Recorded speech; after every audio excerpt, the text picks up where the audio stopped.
What's up, everybody? Welcome to the 52nd episode of Tequila Tuesday.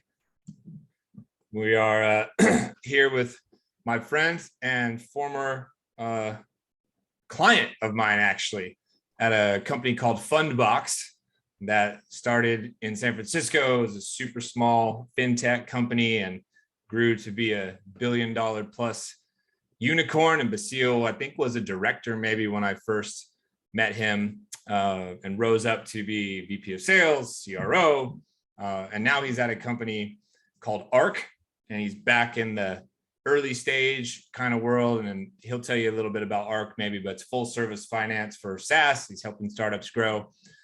And he's going to talk to us a little bit about metrics that matter and why you should measure them, and get into KPIs and things like that, which is a big passion of his. So I'm pleased to welcome my friend Basile Senesi to Tequila Tuesday.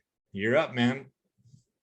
Thanks, Scott. I appreciate it. Great to meet all of you. Cheers. Like Scott mentioned, I think one of the weird, crazy things about me is when I look at a sales process, when I look at a revenue organization, I can't help but gravitate towards solving for it in numbers. The thing is, there is a lot of data floating around at any one point in time in a revenue org, and it's hard to know exactly what's worth making the time to understand, digest, measure, and ultimately use to run the business.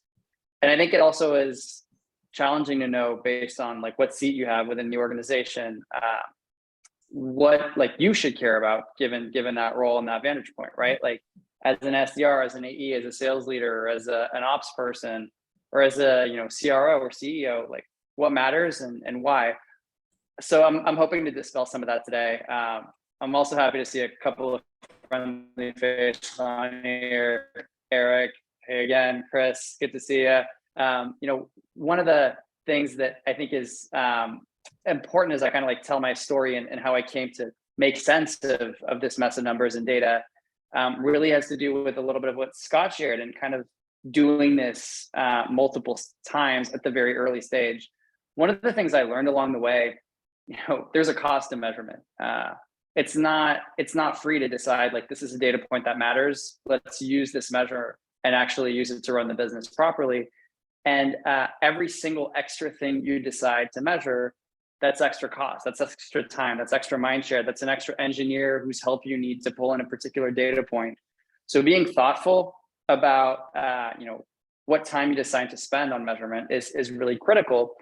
I think when you kind of put all that together, one of the things I've realized along the way is it doesn't have to be perfect. It doesn't have to be ultimately 100% precise at the beginning, but you have to start somewhere, and you have to start with kind of the end in mind, with knowing what the key things that inform the success of your business might be, the key things that inform the success of your role might be, and start with the basics and then kind of ladder up to something sophisticated from there.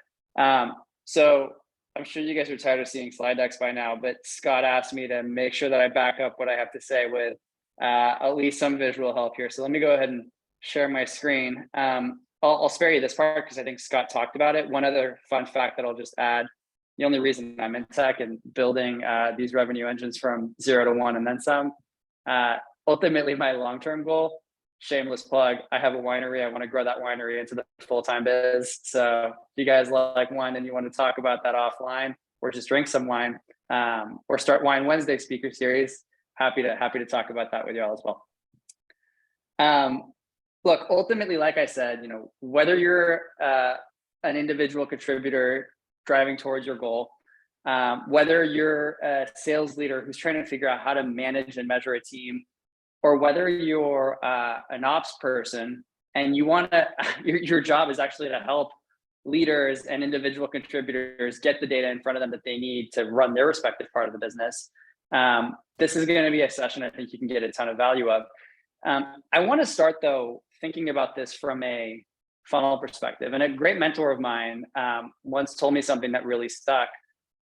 When you think of a revenue engine, it's just that, it's an engine, right? It's only as good as the engine and the fuel that you put in the engine. And you can have the world's best sales organization, the world's best marketing team. it doesn't matter if you're not feeding the right things into your funnel. Think of your engine as your funnel and the things that you do to move people from step A to step B. Think of the fuel as the traffic and the things that you're putting into that engine in the first place. In order to think about your revenue process, you need to really think about that funnel from the top down. And in order to think about that funnel from the top down, you've got to understand that it's not just about what channel works best and doubling down on that. It's about actually layering on different sources of acquisition in the right order at the right time. So like, how do you go about figuring out how to grow a revenue organization, what investments to make, what bets to make, and when you make them? One thing that I hear often, and I'm sure a lot of you have heard this as well, is when do you invest in direct acquisition and like inbound marketing versus when you start scaling and staffing up a sales organization or start growing the amount of direct outbound that you do? Well, the answer is you got to do it all, and you got to do it in the right order, at the right scale, at the right time. I think the easiest thing for me to kind of grasp all these questions and make these decisions boils down to understanding the dynamics of each channel as it relates to this super buzzwordy concept of unit economics that ultimately informs, like the right level of investment that you can make into each acquisition channel.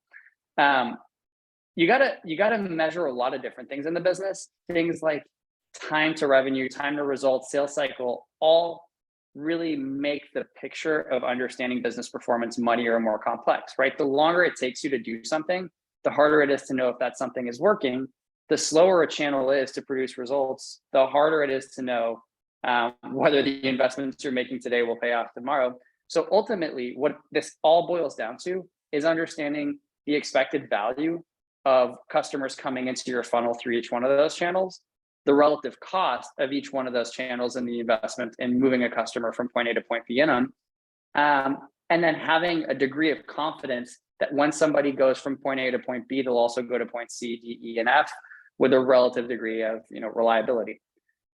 Ultimately, when you look at your revenue, your unit economics, it's really three things: how much you spend on sales and marketing to get a customer, how much you're paying beyond sales and marketing payroll on actual commissions, and call it like the cost of results, and then what you're left with, right? Your gross margin. You hear this word a lot, especially like in this kind of very venture capital tight market today. People are talking about business fundamentals. People are talking about good companies with good fundamentals are going to be the ones that get the best term sheets, that get the right kind of money to continue growing. The rest, the ones with fluff metrics, aren't going to succeed. Well, probably the single three biggest business fundamentals that matter for a business are lifetime value, customer acquisition cost, and then the ratio of one to the other. Basically, that tells you how efficient is a particular business at acquiring customers and converting dollars invested in sales and marketing into dollars of revenue. Kind of stands to reason, right, that if you're spending more on customer acquisition than you're getting over the lifetime of a customer, you probably have a problem. But it's not necessarily intuitive to think that doing just better than break even is good enough, right? Actually, the market has some concept and care for like stack ranking companies relative to each other based on the measure of LTV to CAC. And there are thresholds that companies have to meet in order to be considered competitive, again, especially kind of in this climate, in this market. The reason I'm saying all this is I want to explain to you guys how thinking about channel and sales process around these channels boils down to these specific numbers.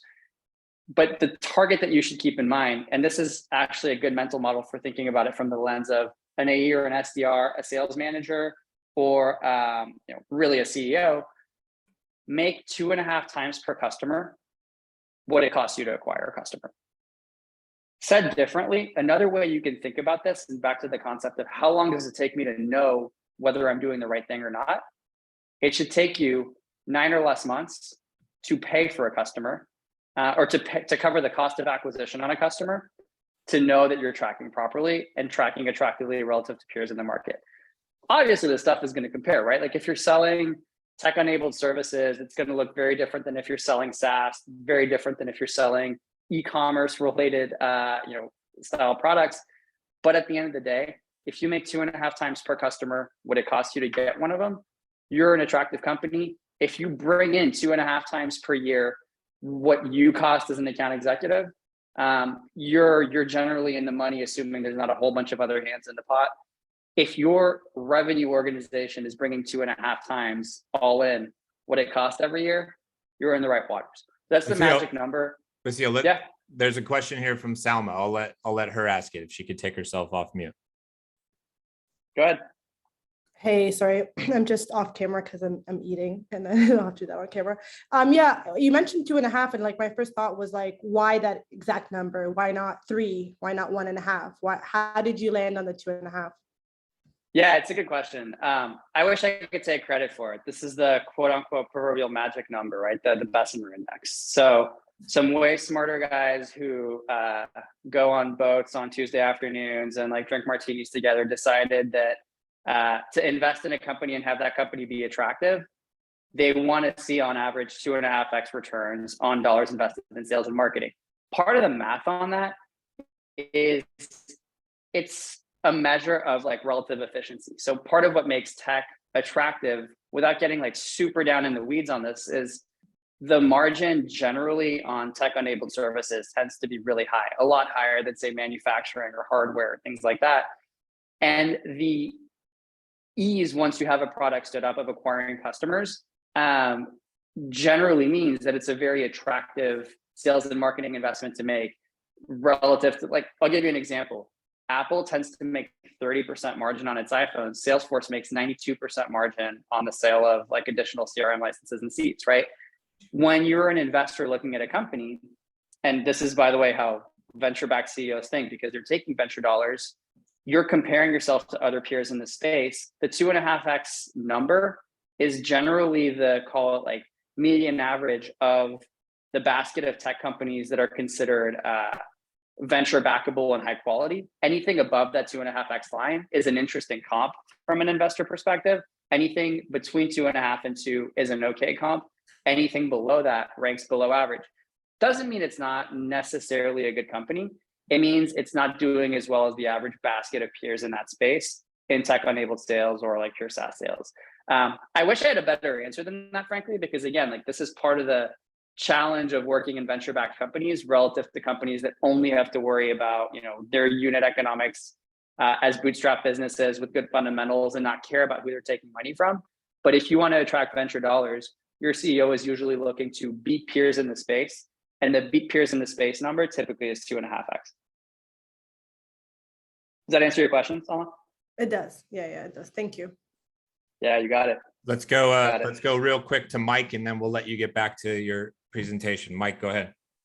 Really good stuff. Is there a time where it's too early to start looking at LTV to CAC ratios inside an organization, or is there a threshold where you start looking at it? Like, if we don't know, do we have to estimate what the lifetime value is of a customer? Do we need to have a certain amount of data? I don't know if that's a good question or not, but it's too early. It's a really good question, Mike. I mean, and like you're spot on, right? And I would answer that in two ways. Like there's the investor, or like the CEO pitching an investor hat versus like the operator hat. From the operator lens, right? Like you can't measure what you don't know. All you can do is try to forecast and predict. And so typically what you see is modeling and like future forecasting and all that stuff with very little data to boot. That's like the space of convincing venture dollars to flow into your business. It's not going to help you necessarily solve for ultimate efficiency. It's just going to get you dollars today that you then have to, you know, deliver on your promises to in the future. I think the better alternative, right? And I can speak from like my experience at Fundbox. When you don't know how to forecast beyond kind of just a smell test, you can take this number and think of it slightly differently. How many dollars or how much time will it take me to generate enough dollars for LTV to CAC to be greater than 1? Meaning, let's say I make customer revenue over 3 years on average. That's like what I estimate in my model. I think like customers will stick around for 3 years. If I'm SaaS, like they'll renew at the end of year 1 and year 2. Well, great. How long does it take me to break even on a customer? And generally, what you tend to want to see is anywhere between 9 and 12 months. if you're covering your cost of acquisition with customer revenue flowing in that period, then you're probably on track for the 2.5x magic number. It's a way easier way to kind of inform this number, because the thing is, okay, well, maybe your business started generating revenue 3 months ago. You don't even have 9 months of operating history, but you can model out your first 3 months to say, hey, where will we be in 6? Where will we be in 9? Where will we be on this curve of like maturing LTV? You may have heard of this concept of like cohort analysis, and it's a fancy way that a bunch of investors think about measuring like SaaS effectiveness over time. Part of it is if you take a particular customer acquired in a particular month and you start modeling out the revenue you're getting from them relative to the amount of dollars it took you to get that customer to the finish line in the first place, you want that cohort curve to get to roughly equal the cumulative revenue invested in that customer before the end of year one, to know that you're tracking for healthy return. Awesome. Thank you. So it sounds like there's up until a certain point, you're going to model based on a couple of assumptions, kind of finger in the air type stuff. Then over time, you're going to gather data and then start to evaluate against the data. And by doing some of the cohort analysis stuff, you can start to see where those assumptions play out or don't. Is that fair? That's 100% right, man. And I think there's like a philosophy to this that I tend to apply. I think Chris and Eric will remember this from working with me. It's, you need to do both. Like, you can't just say, this is like, let's just see what happens and we'll tell in 9 months whether we're on track or not. You have to be able to, along the way, have a sense of, are we trending towards whatever assumptions we have?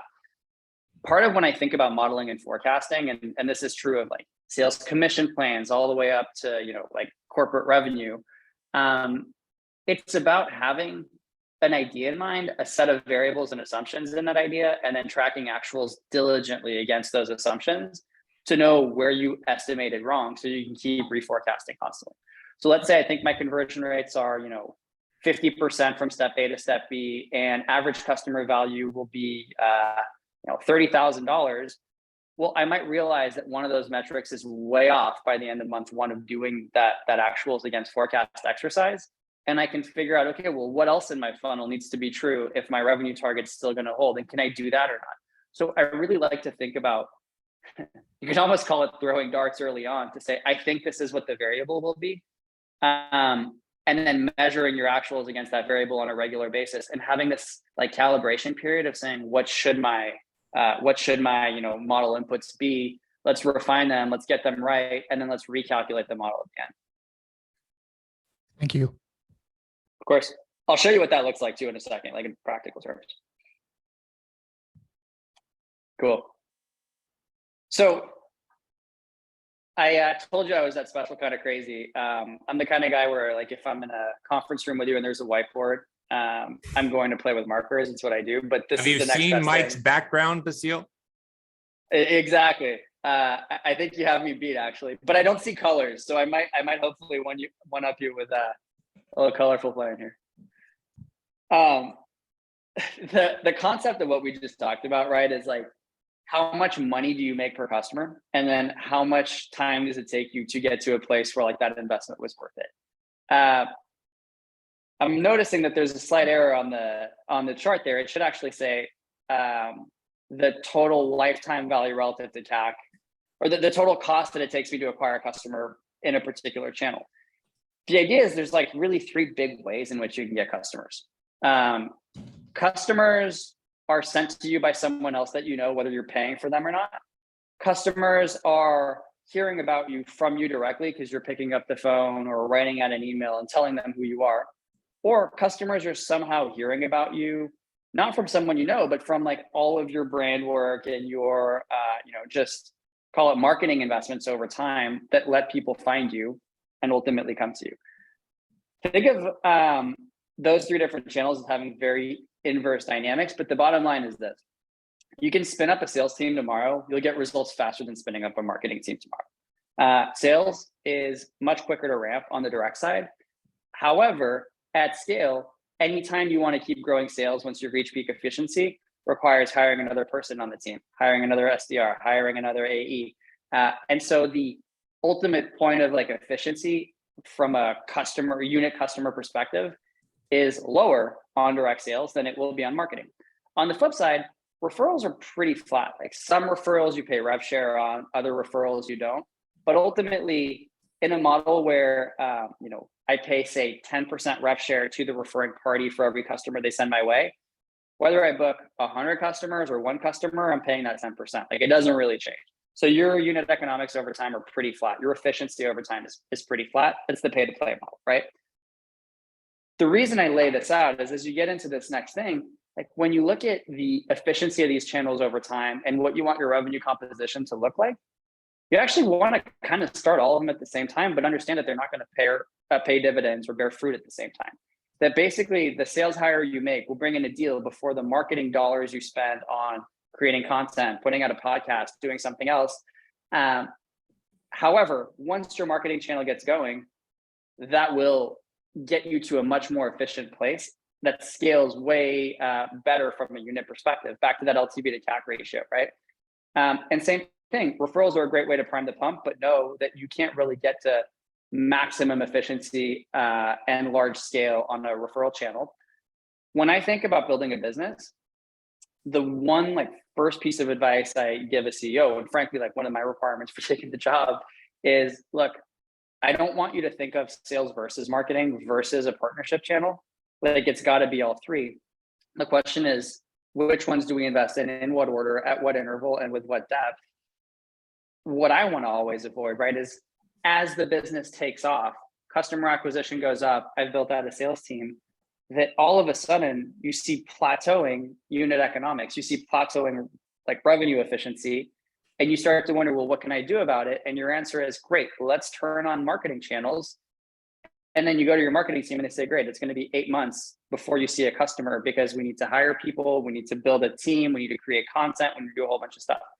The idea, right, is you want your slower but ultimately more efficient channels to come online right as your faster but less efficient channels are starting to plateau or bottom out, so that you continue seeing growth year over year over year.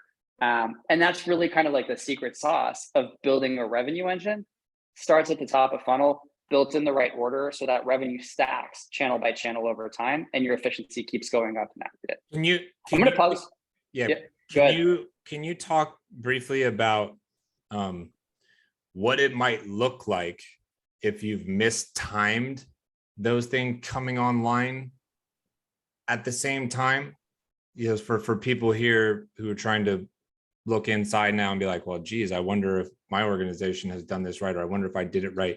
What might it look like? What are some symptoms or signs that we've goofed that up a little bit? Yeah, I'll give you one perfect sign. You set up outreach and you had one salesperson pulling leads from ZoomInfo or PitchBook or whatever, loading them into outreach and getting decent email open rates and pretty good meeting conversion rates. And you hire a second SDR and third SDR. And then all of a sudden you go from pulling a few hundred to 1,000 leads a month to tripling that volume. And you're starting to see that even your best performer is now getting reduced results on every lead that they're putting into the system. What that tells you, right, is oh, we grew quickly. We were skimming the top out of this channel, getting a lot of results up front fast. And now that we've invested more and more in this channel, we're having to work harder to get to the next layer underneath.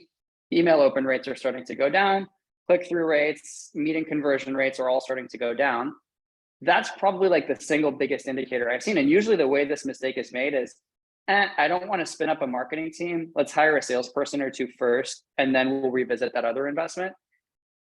If you're at a point where your cold email conversion or cold calling conversion rates are coming down as your headcount is scaling up and you don't have a marketing function bringing you lead traffic that will perform better in those categories, you're in trouble. That's how you know you missed that investment typically. Does that answer your question? Yes, 100%. I just wanted people to have a little bit of context on the recording for something they could look at to say, uh-oh.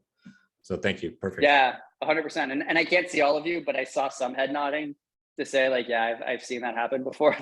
I've been in that seat where I don't know what happened. It's the same message, it's the same target person, but then all of a sudden overnight, it just seems in aggregate to perform less well. That's often a symptom.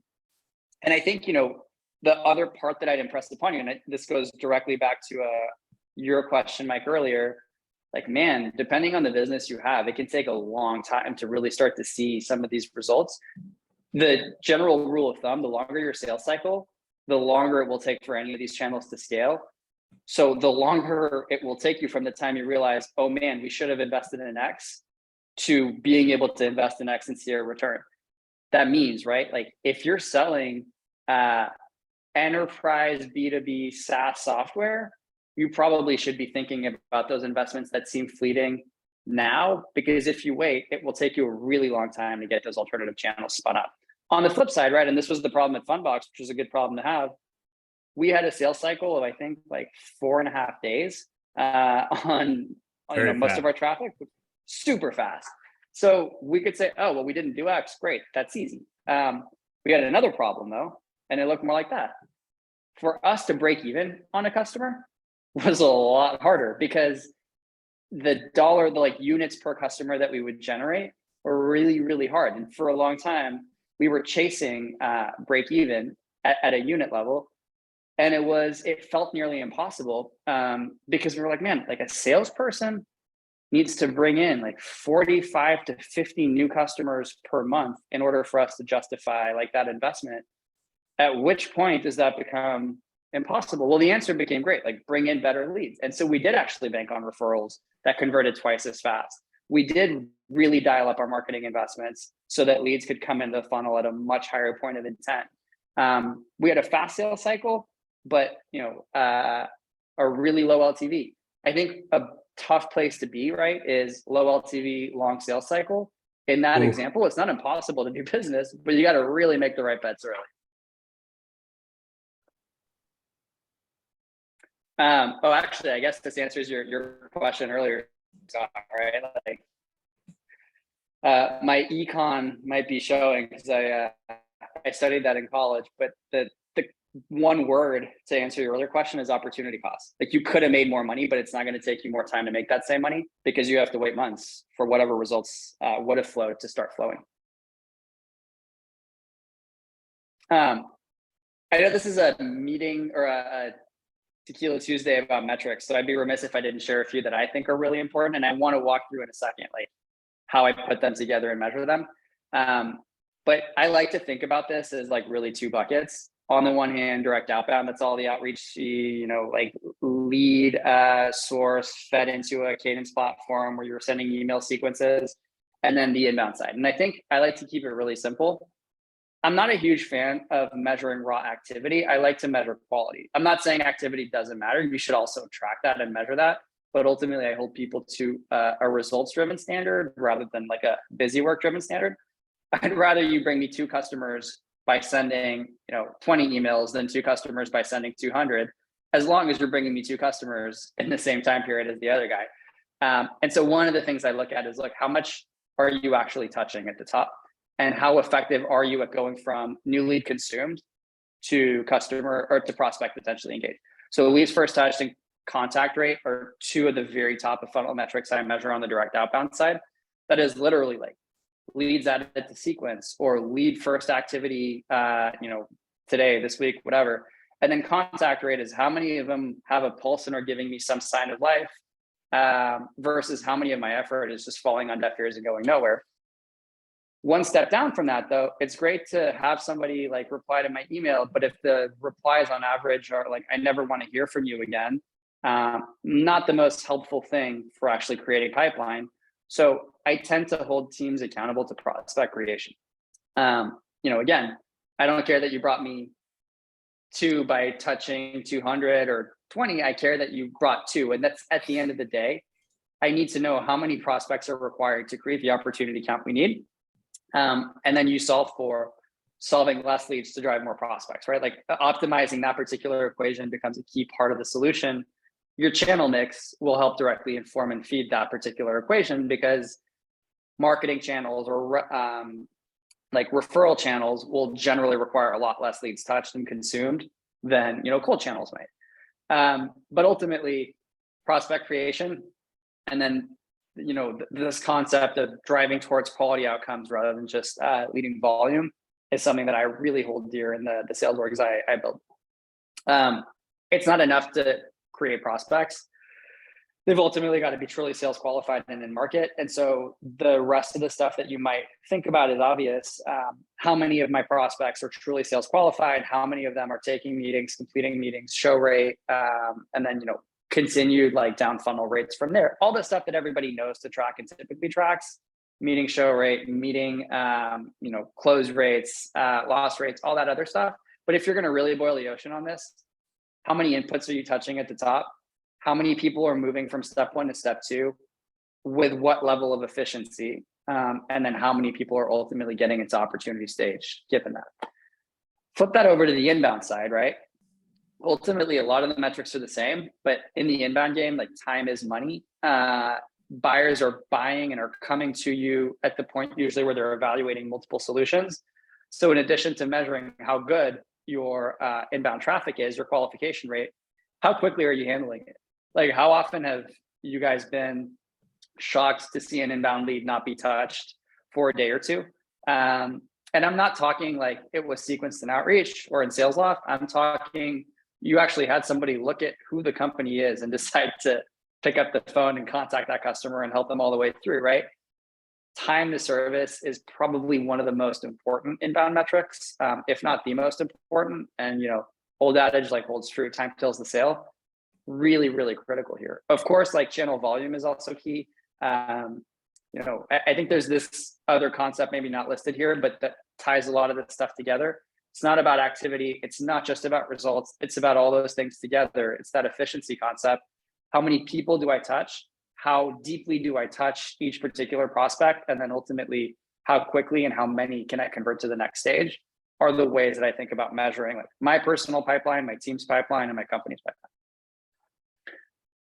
I'm gonna talk here in a second about the way in which you actually do this. And for those of you who've worked in early stage businesses before, like a lot of the thought is probably this is great, but my emails are coming out of Gmail. My prospects created are tracked in a Google Sheet. My inbounds are my CEO sending me a referral saying like, hey, I talked to this guy. Can you please schedule time with him? It's usually pretty messy, right? So like, how do you actually build this system of measurement? And it doesn't have to be rocket science, and it doesn't have to be super hard. Before I get into all that, I want to see if there's any questions in the chat here or anyone has anything burning on any of the stuff we talked about so far.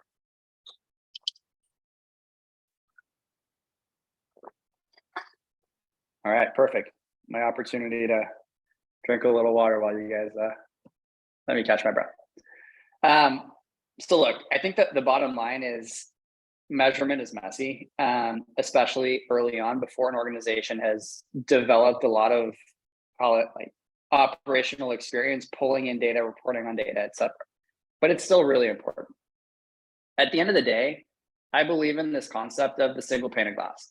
I want to be able to look at the business on a single page and understand on any given day of the week how we're doing. I say day of the week and I use week like for a reason. One of the things that drives me absolutely crazy is, hey, how did we do last month? Oh, we didn't do well. Great. Well, now it's too late to actually do anything about it because we waited 30 days to assess how we were doing and have very little road left to actually do anything about it. So I like to think about getting all these metrics in a single place on a very regular basis. Usually weekly is kind of the way that I like to think about measuring the business. Pulling all those metrics first into a single, call it list, and shopping them around the business to say, look, these are the 30, 40, 50, 10, 5, however many things we think are critical and key to understanding the health of our acquisition engine. And then actually doing the hard work of saying, okay, like today, where does that data live? And again, I said this earlier, sometimes it's going to be my Gmail inbox. Other times it's going to be like my notepad. Hopefully other times it's a report in Salesforce, or it's, like email report out of outreach. But the thing is, like, the data is going to live everywhere. In order to be able to measure the business, you don't have to go through 3 months of like BI and engineering and like SQL tables to pull everything into a dashboard that requires, coding skill to put together. It just has to be, call it data dump of all the things that you care to measure, what those things mean, and where the current source of that data lives. More importantly, it's not enough to just say, how did we do last week on metric X? You have to know how you did. And then, back to my comments to you earlier, Mike, like, how did we think we would do? And did we do better or worse than we thought? And it's this systematic, like, rinse and repeat of, we thought we would do A, we actually did B. Great. Why did we do B? That you keep refreshing those goals week over week until you get to a place where you found out what operational, like, steady state looks like. It again is not necessarily building a Looker report. It's, to me, you'll see it in a sec. Pull this stuff all into a Google sheet, have a line for each metric and a column for each week, and pull actuals against goals for each one of those things manually from each data source by hand.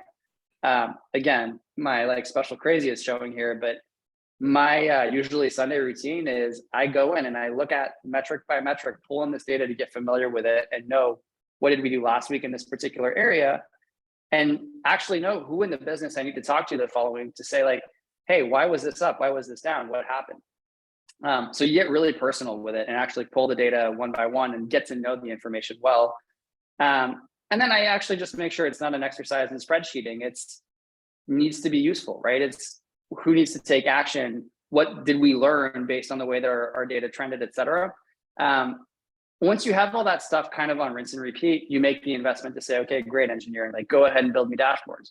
But until you know for sure what you need to measure, what goals should look like, what trends should look like, and what things you're measuring actually translate to results when they go up or down, then do it scrappy, do it low tech, get really personally involved in it, and get a sense of ownership around this stuff in a way that is, like, very directly in your control. We got This looks crazy.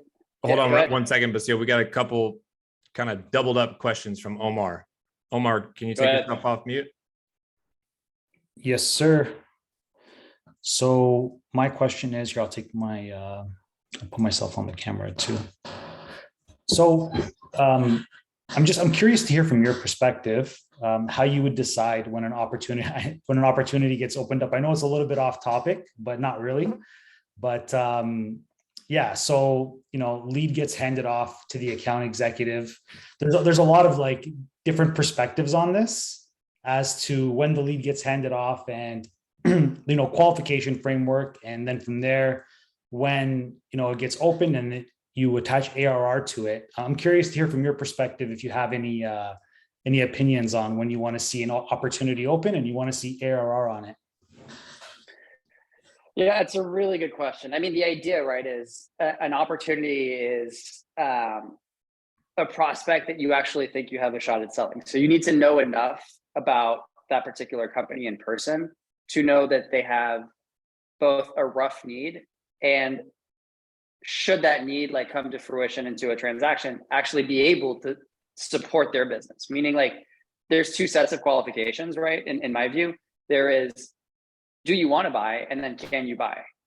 One example of that, back to Fundbox was, well, we need a certain amount of data and a certain, like, set of integrations to be able to support you. Doesn't matter how badly you want our product. If you don't meet those criteria, then we're not going to be able to sell to you. So there's, like, the first very easy test of, do we know enough about you to know that should we create the need, you would be able to buy? That's step one. I think step two then is, okay, now that we know that, is there a pain point, an opportunity, a something here that we think we can sell to? I actually don't necessarily believe in needing to know opportunity value in order to create it. I think you need directional value, but then Chris will remember, like, is still doing this today. You can weight value based on probability of close and have that really factor into how you think about your pipeline. So to answer your question shortly, like, I think you need to know that they can buy and that there is a pain point or a need that is worth selling to. And then you need to be able to directionally estimate the expected value of a deal, but it doesn't have to be perfect. That's what you use your confidence interval for. When you report out on pipeline from there, each stage, right, has its kind of ascribed probability.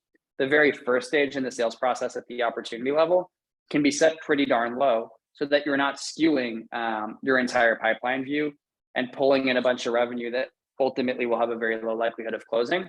You're weighing the whole thing out in that way.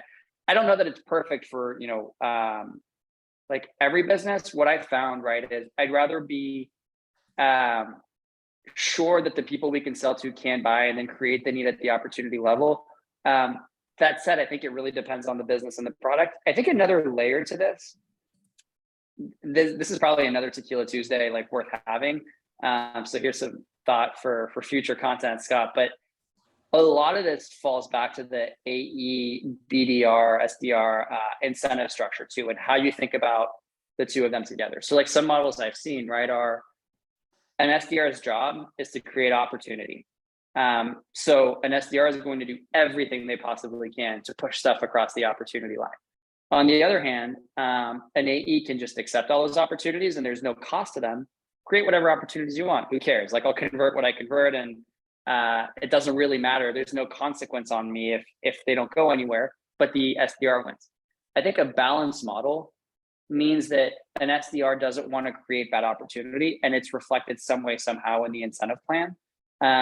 So that an AE has an incentive not to accept bad things. Now, that might sound dangerous. What I mean by that and the way I've seen it designed pretty well, AEs need to earn SDR support in order to start having people schedule demos for them and like create opportunities for them. And AEs need to maintain a certain close ratio on SDR scheduled demos in order to keep SDR support. That way, right, it's very much a two-way street. It's look, prove to me that you can prospect first and know what an SDR is doing on the day-to-day. And then once you have an SDR, make sure that you're maintaining a positive and productive relationship with them so that you're having the hard conversations of telling them, look, I'm not going to accept this demo. I'm not going to let you create this opportunity. I know it won't close. Here's why. And if I can't close it, it's going to prevent me from ultimately being able to help you more in the future. So I think you can solve for some of this stuff through that. Ultimately, the line though should be defined as can be sold and has an identified need or pain point. Scott, I'm curious if you have any commentary to add on that. I think you do a lot of advising on that stuff. Well, I love the I'm trying to think of the right descriptor. The sort of qualifier that you mentioned of must maintain close rate above X amount on SDR leads, must earn an SDR. I have had that exact conversation around earning an SDR in terms of career pathing and support and all this kind of thing as recently as a week ago. So it brings me great joy to hear another sales leader like yourself, sharing similar philosophy on that kind of thing. So I was just sort of smiling with proud, like a proud older brother, like a proud older brother. Yeah. I love it. I mean, like, look, for what it's worth, I've sat in the seat of having somebody shit all over my demos and remember that at the time I felt so personally attacked. Like it was such a good deal. I don't know why they wouldn't take more respect on these deals. And I realized eventually over time, like some of the deals that people said no to under that model, which Intuit had in place and like enforced religiously, helped me grow so much because it helped me be curious about like, okay, well, why did you say no? Why didn't you take this demo? Why did you see this as something that wouldn't help your close rate? And I got better for it. So I think there's very much a lot of learning that can come from that model. Cool. I teased it out enough, so I'll show it to you guys. But bottom line, like this is what I set up at Hum. It's what I've set up at Arc. It's how Funbox runs its business too. Seems low tech, right? Like Funbox has 300 employees, 3 offices, is valued at $1.5 billion and has this big meeting every Monday where the COO pulls in like 50 metrics into a spreadsheet and has each metric owner whose metric isn't green say like what happened and why and what are you going to do about it. It starts with the first portion that you see on here, right? Like make a list. These are the things that matter. Assign an owner who actually is like responsible for pulling this data in. Define, like agree on how you're measuring it and what it means. Like, are we saying it's close rate on leads from 3 weeks ago? It's like all leads closed versus all leads in the system. Like, define each thing so everybody's on the same page. Figure out where you can get that data from and link out to it, and then review it with each person who owns it and make sure you get their absolute thumbs up and okay that, yeah, like if I pull this data tomorrow, it smells good, it looks good, and it represents your metric the right way. And then again, the step down from that is once you have the list on a weekly basis, pull in each metric to, you know, the gray row, compare it to the goal you had for that metric. And your Monday or Tuesday or whatever, like weekly KPI meeting becomes, look, we're not here to talk about the stuff that's on track. We're here to talk about the stuff that's off track. Anything that is red or yellow, the person who owns that metric is expected to come prepared to say, here's why we're only at 84% the goal. Here's what explains that. Here's what we're going to do about it. And here is, you know, the set of things that you can expect updates on in the coming week based on that. So it gives you like a ton of accountability. And by the way, like where I see a lot of people struggle with this is, oh, it's really hard to pull this. It lives in all these different systems. It's like, I don't have a single report or dashboard. It doesn't have to be complicated. Like anybody can make the first list and anybody can take 20 minutes, 30 minutes, an hour a week to click on a link, copy the number into a spreadsheet and be able to compare side by side with the numbers from the week before and the goal for that particular week. It's helped me refine forecasting really effectively and really quickly for one. For two, it's helped people feel a sense of ownership and like pride in both turning around bad numbers and really digging into the root cause of things that are informing numbers that don't look the way that you want them to. And it's just generally helped like up level everybody's ownership and understanding of the data that they're responsible for in their respective part of the business. Anyone that I like worked with and into it, remember, like I actually weirdly used to do this for myself as an SDR. So I would like have my 10 things I cared to measure. And every week I would go in and I'd say, okay, how many of this did I do? How many moved to that stage? How many are still stuck in this stage? And it evolved into this like first team-wide, then org-wide, then company-wide way of thinking about A/B reporting. It's not forever. Eventually, you don't want to be doing this every week. You want to like pay somebody to build something automatic so that you can just look at it. But until you know what you're asking them to build and you know it's not changing, and you're really, really familiar with the underlying info, this is a great way to get there. My old boss used to have this analogy that like, think of running a business like running an oil refinery. Super sexy, I know. Exactly what everybody wants their company to be, right? But what he meant by that was if you look at like a Chevron refinery that covers, you know, 1,000 acres, sometimes way more, look at the amount of people actually working full-time at a refinery. And it's something really crazy low, like 15, 20 people on a massive site. Same thing on cargo ships. You go on a giant tanker, be surprised like if there's more than 10 full-time crew aboard a tanker that, you know, dwarfs any other boat you've ever seen. All those people literally do, for the most part, is they stare at a giant screen all day. It gives them a list of 500 different things to tell them how the facility, the ship is doing. And anytime something is not green, they double click into why it's not green. They look at the metrics underlying that one thing and they decide what to do that day based on that information. And then they rinse and repeat it again. Like how you should think about measuring revenue businesses like that. Can I ask a question about that? You just said, and they decide what to do about it. Do people in your org and do you advise like, okay, if it's in green, do this. If it's in yellow, do this. If it's in red, do this. Is it very prescriptive to the point where like everybody knows exactly what to do, or is it super nuanced and requires lots of different conversation? Because that's where I think a lot of people get tripped up. They figure out how to measure all this shit, but they don't know what to do with the information once they're looking at it. It's like, oh, great. Row, you know, column G, row 14 is in red. That's not good. Well, I don't know what I'm supposed to do to fix it though. Yeah, exactly. No, I mean, 100%. I think you're spot on. And I think that the first thing I would say there, right, is it's back to the comment I made at the beginning. Like, it's red relative to something. Is that something right? First off, like the first question you should be asking yourself is, hey, our goal is 150. Should it be 150? We're consistently doing 120 and we're missing that goal. Like why? And I think one of the ways to answer why, and again, the more you do this, the easier it gets, is like, well, if we're missing this goal, but everything else downstream from this goal actually is green, maybe we just got our forecasting wrong. Like the goal shouldn't be as high as it is in order for us to get this much stuff at the bottom of the funnel. Maybe it needs to be lower, right? So like you revise your estimates over time. If you're seeing 1 point consistently like not hitting or not tracking properly, but things downstream from that are actually doing okay, maybe the action item is, hey, revise the goal. That's usually like one step that you can think about. That's kind of like the first step.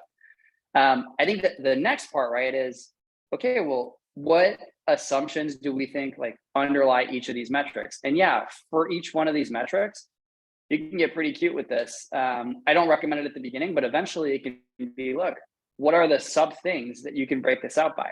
You can look at it, for example, as, okay, we have conversion rate from MQL to SQL, or conversion rate from SQL to op. Well, it's tracking, at a X% this week, and then it went down to Y%.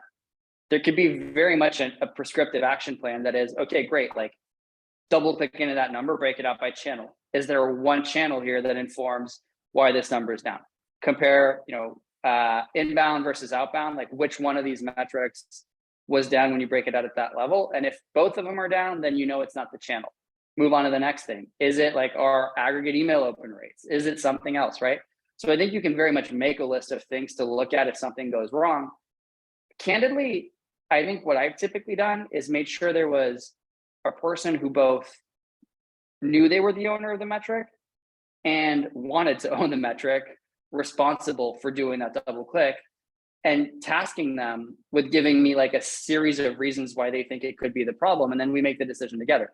So like, if it's super binary, great. You can say, okay, change the goal. You can say, we didn't have a marketing campaign last week, so volume dropped. And that's the explanation. If you don't know, it could be great. Like, your plan is to come up with ideas on A, why you think it could have happened, and B, whether or not you think it matters. And if we say it matters, let's actually unpack all those reasons together. It's not a perfect science. The more metrics you have, the harder it is. So less is more. But I think you can kind of come up with some hybrid of, these are the usual suspects to look at first. And if you can't solve from those usual suspects, then like, let's resolve it together. That's part of my job.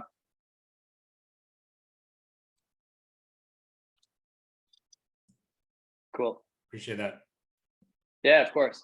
And like, honestly, I encourage you guys to go through this exercise tomorrow. Like, whether you're leading a team, whether you're just managing your own business and pipeline, whether you're running the company, make a list of the 10 things you think you should measure, come up with a goal for them, plot that goal against actuals for the last 4 weeks, and see whether your forecasting is right, whether it's off, whether like you've got the right mental model in your head, or whether you need to rejigger it.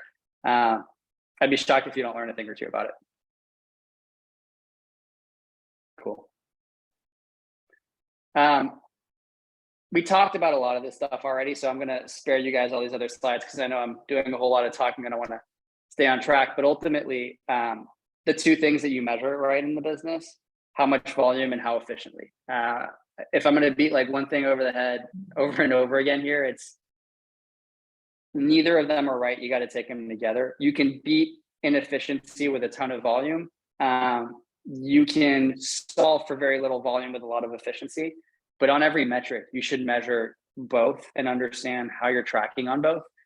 A business growing inefficiently is not a good thing. I think we've all run into the TAM problem. And in fact, this is a true story.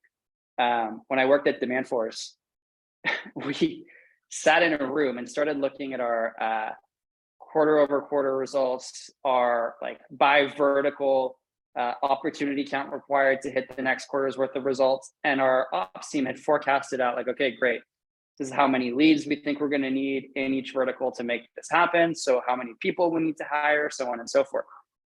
And a guy stood up in the room and said, like, guys, your number for the automotive vertical is saying that we need like 485 new opportunities. And that's going to require 122,000 like first time touch leads. We've already touched 180,000 to date. There's 200,000 active auto shops in the US right now. Like, do you see a problem with your model? If you're inefficient and growing, you're just throwing a bunch of people at growth, then you're not going to get to a place where your business scales because you don't have enough customers to go after if it takes you 10,000 leads to get one deal, right? So there's like all these concepts of, sure, you can fake it for a while, pump a bunch of volume into stuff, but eventually efficiency is going to have to be a cornerstone of your sales strategy, and measuring that early is going to be really important to know if over time, as things grow, you're maintaining efficiency or you're losing it, so that you can know how scalable the business ultimately will be. I'm gonna pause there. I think, I'll skip the data stuff unless anyone's really curious about that, but that might go a little bit long. I think this is a good place to break and see if there's any questions or burning items for folks. Don't be shy. Who's got questions for Basile?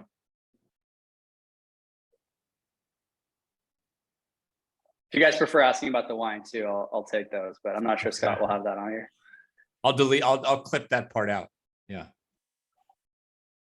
Can you pull up the last slide that you had? Yeah. Cool. Sorry, one sec.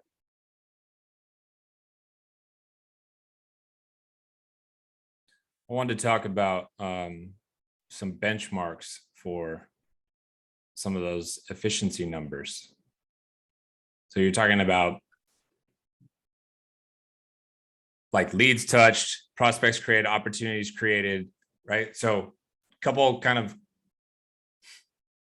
ops and metrics questions for you.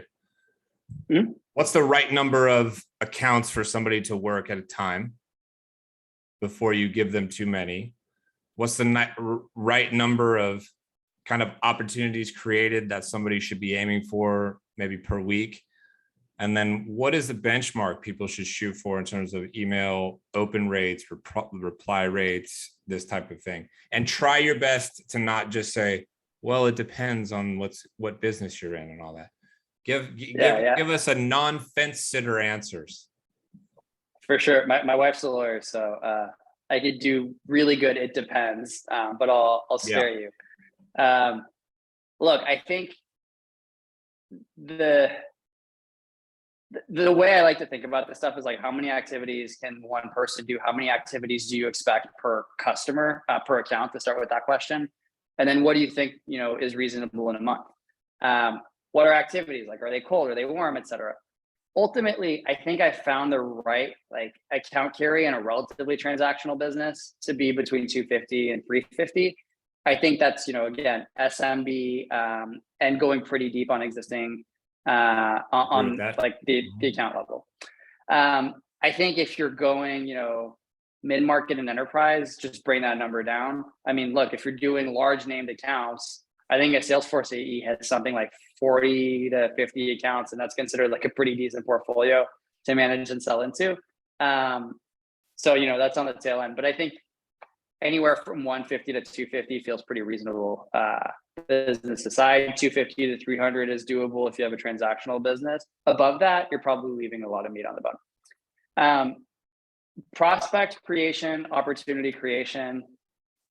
I want to see typically the rule of thirds. Like if you're converting at 30% each step, you're doing pretty well once you get to SQL. So SQL to op at a 30% clip. If you're doing 2 to 3 SQLs a day, that's 1 to 2 ops. Call it 1 new opportunity per day-ish. 4 to 5 opportunities created and qualified per week is good. About 3 times as many SQLs. Again, this is direct outbound, like tech sales, assuming that the lead sources aren't necessarily super warm and the sales cycle isn't super transactional. And then as far as email open rate, that's a bit trickier. I think this is like the forever debate on how much personalization is too much personalization, how much incremental efficiency do you get from extra time spent per email? I mean, look, when I send an email, I want 50 to 70% open rate on my first email. Otherwise, I think it's a pretty bad email. But I also have, given the type of selling that I've been doing, it's now we're talking slightly larger accounts. And so it's a little bit less volume to get to results, et cetera. I'm happy with the 60% email open rate. Conversions down from that are obviously trickier. Another point that I'd also mention is email open rate is one thing, but when you're modeling this stuff out, ultimately what you care about is sequence performance, right? So if I'm going to send you 5 emails over time and I put 100 people into that sequence, how many of those 100 people will eventually open at least 1 email and eventually give me at least 1 positive it's more reply? about that than the individual email is what you're saying. Exactly. We got another question That's from right. Omar. Omar, go ahead. All I right, like that you so, said it. You're asking for somebody else. Yeah, we know that. Yeah, We know I'm it. asking for a buddy. 5 non-negotiable metrics. The first enterprise account executive in the role should be measuring. 5 indispensable metrics for an AE. I mean, look, honestly, I don't really care if it's enterprise or if it's SMB. I think an AE should be still held to the same general standards. The only thing that changes is sales cycle and deal size, right? That said, I think, again, your opportunity close rate is going to be really, really important. Your average time to close, so like op created to op close, is equally important. You have to benchmark that against whatever like goal makes sense for the business. But like how long it takes to close a deal and how many deals you close are probably number 1 and number 2, along with number 3, average deal size, which for a new AE, especially in enterprise, can take a long time to mature. So you have to find some leading indicator of like potential deal value to measure until you actually have closing behavior to reference. I know it sounds cheesy, like I said it earlier, and it's kind of slightly contradictory, but especially in a long sales cycle, I need as a leader to be able to see that you're doing stuff that's going to get us to deals eventually. I don't want to track like email send volume necessarily, but there's some metric of activity along the way that tells me whether or not 6 months from now, when our sales cycle is complete, there's going to be results to show for it. So some proxy for an activity metric, which again can be very, very different business to business. I would also include that in there. And I'm looking for a 5th now to fill it out. I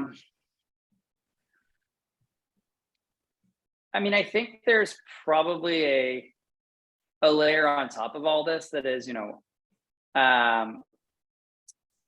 especially in enterprise, like where you're probably selling it like large named accounts, some concept of penetration of your named accounts, like how many of your named accounts are you actually able to successfully work? So we're back to the Salesforce model. You carry 40 accounts. How far into each of them are you able to get, and what percentage overall are you getting to a particular step in your enterprise sales process? I'm not sure what that metric would be, but I think there would be something in there, with the caveat that I don't really do enterprise sales, so it's hard for me to speak authoritatively on that. I just think the concept is, the sale might look different. You're still selling, and I think it's going to be sort of akin or parallel to what you would expect in a smaller deal size. So, Thank you. Stuff. Anybody else with a question for Basile?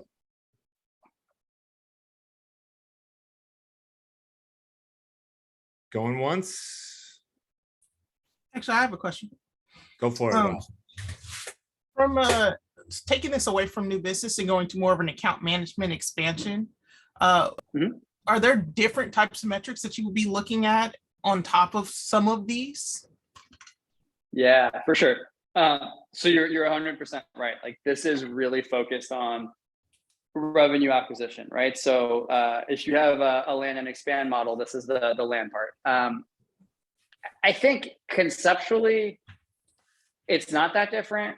That said, the like definitions of the metrics you look at are different, right? So it's input, activity, result is always how I think about a sales process. How much stuff am I giving you? What are you doing to that stuff? And what kind of results are we getting for it? The results portion is going to look different for someone in an AM or a CSM role. That's probably more akin to looking at renewals, looking to upsell, cross-sell, looking to just things that drive both retention and like depth of engagement and utilization. But I think that's, the result of the bottom quote unquote of your CSM or AM funnel are those metrics. The top of the funnel is how many accounts are you given or working on a given, month, week, quarter, whatever.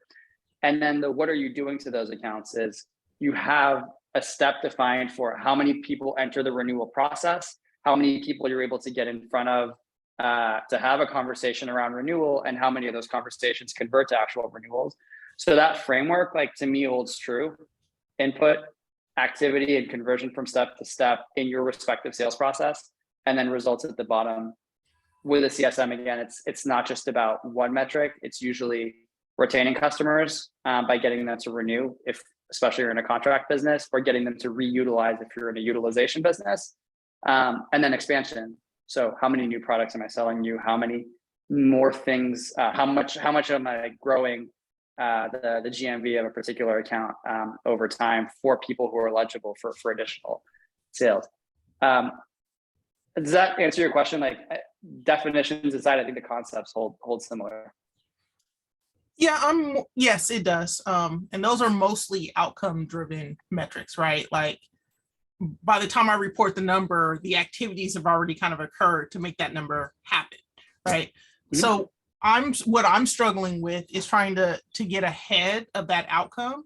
What are some of the activities I should be measuring ahead of time that actually can measure, so then I can coach my team against them, right? Yeah. So let's take one of those outcome metrics real quick. Like, let's say, for example, are you doing renewals today? Mm-hmm. Okay, so walk me through your renewal process. How does somebody enter the renewal flow? And then what are the steps in your renewal flow today that you typically follow? So this is my team, because I try to do as little work as possible, right? But we start with a renewal notification that starts about 90 days out. And that's an automated email going through kind of group or whatever. And then from there, my team is usually getting involved around day like kind of 75 in general, from what I'm seeing in the data. And that's where they're starting to have the actual conversation of saying like, hey, what do you want to do? When do you want to renew? When do you want to renew? Do you want to add anything? And then finally, probably about day 30 is we're finalizing that contract to close by probably day 15 in that general range. Yeah, that makes sense. And I'm assuming you have some way to measure, like, these are the accounts that roll into the 75-day mark bucket, and then how many of those accounts we're actually having conversations with, so on and so forth. Are you able to track that stuff today? So tracking the conversation is a little bit harder because it's all in Salesforce. And obviously it's there, but it's also noisy, right? Because we have my team, we have potentially consultants and other CSMs talking to them all at the same time. So it's hard for me sometimes to say, is it my team having the activity versus some other team having the activity in the right time frame? Yeah, for sure. I mean, I think, if I were faced with that same challenge, that would probably be like the first question I want to answer is, again, inputs, activity, results, right? How many accounts are being given to my team on a given day of the week? How many of the meetings I care to measure are they receiving? And then ultimately, how is that translating to results? Your lead indicator in this case is that first key meeting, or even potentially the outreach to try to get that first key meeting. So I would make a point of measuring those things. And frankly, I'm not sure what kind of volume we're talking about. This might be a little prohibitive, but like, it doesn't always have to be perfectly automated and tech driven and super efficient, right? Like the things that matter, it's worth making time to track them, even if they're a little bit painful to track, until you can make the case to make them less painful to track. So one of the things that I think about a lot, and again, probably room for a different Tequila Tuesday, but how, like, you want to measure these meetings, you could do it in one of two ways. It can be, okay, I want you guys to create a specific event type in Salesforce, and we can create a report, like drive process adoption from people. You could say, hey, put a new row in this spreadsheet every time you have this thing, along with the date, whatever, so we can report on it. Like, sure, that works. It's a little bit of a, hey, please do this because I said so, kind of a method, right? Yeah. The alternative is you can find a way to bake this into performance management and incentive plans, right? Like, if it's the metric that matters, a balanced comp plan should, of course, skew heavily towards outcomes, but you can actually carve out portions of the comp plan to make sure you're getting the right behaviors out of your team that make it worth it for them to do the work that's otherwise not seen as like super valuable. The whole, like, if it's in Salesforce, it didn't happen meme generally implies that like sales reps don't like tracking information because it doesn't ultimately help them close. Well, there's one way to solve for that. Like, people care about what they're measured on. If you start to measure them on those things and you make that important, they'll start to make the effort to usually put it in to whatever system you decide is important.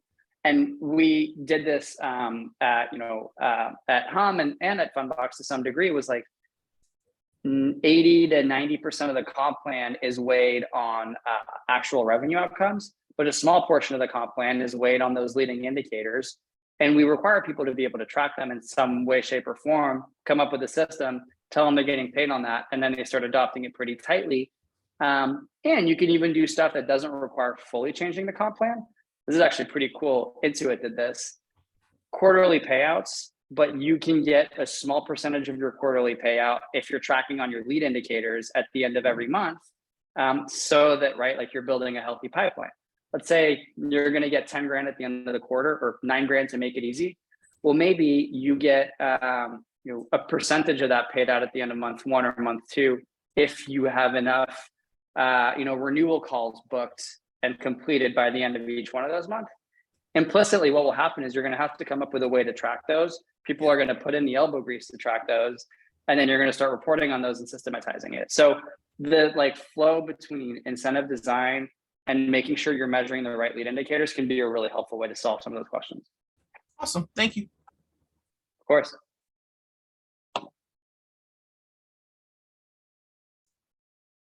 Go for it, Marcus. Yeah, so we put a lot of emphasis on what metrics to track, which ones you think are the best ones, but what metrics have you seen in the past in your experience that they're placing too much emphasis on measuring that aren't bringing value to the business? I think if you're just measuring volume without looking at efficiency, you can get in trouble real fast. So like email send volume, lead touch volume alone can be pretty dangerous because it can just drive pumping more stuff without necessarily caring about the results of that same stuff. So that would be probably like the thing that really scares me is like when I see teams emphasizing send more emails, touch more new leads per day without anchoring that to some other metric that tells you how those efforts are translating to results. That's a big red flag for me typically. And it's tempting, right? Because if sending 2 emails gets you 1 result, why not send 4 emails and get 2 results, right? But you need to make sure that you're still getting 4 results as you scale to 8 emails, 10 emails, whatever. So that's the first part, I think. Another one is like, look, if all you're doing is just measuring revenue, you're blind to all the things that are going to lead to revenue, right? And it's this thing of you can't really know how to steer the ship if it takes a long time to turn it. And by the time you want to turn, like it's already way too late and you're going to hit the iceberg. Like you need to know before what your course is. The lead indicators along the way are really important. Just solving on measuring the business with lag indicators, just measuring like the results, the outcomes, the revenue and the dollars, like that's not enough. It's great. It's ultimately what matters, but it doesn't tell you what to do to get more of them. So I think teams that struggle often are teams that can't say why we got this many dollars, but we just know that like the dollars is the thing that we care about and measure. Very top, very bottom. If all you're doing is focusing on just those, I think usually you get in trouble.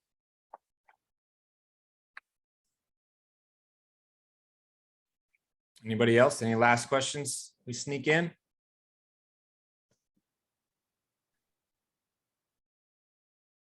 No? Any final Must have words? answered everything. Any final words of advice for us, Basile? We really appreciate you spending some time with us tonight. No, I mean, look, I think if I'm gonna just leave you guys with one thing, right? It's not just about volume, it's about efficiency too. And measuring doesn't have to be super complex. It can be pretty scrappy and you can decentralize it and have everybody own a piece of it. You don't need a ton of technical chops to pull it off. It's just about incentivizing the right things and having the right kind of cadence around it all. But good luck with everybody. And if I can be of help on any of your fun measurement challenges, etc., always happy to help. Appreciate it, man. And we'll be in touch. I'll shoot everybody the recording. You can watch again on demand if you had to duck out early. And if you missed it live, you're in for a treat. Thanks, Basile. Bye, everybody. Thanks all. Bye-bye.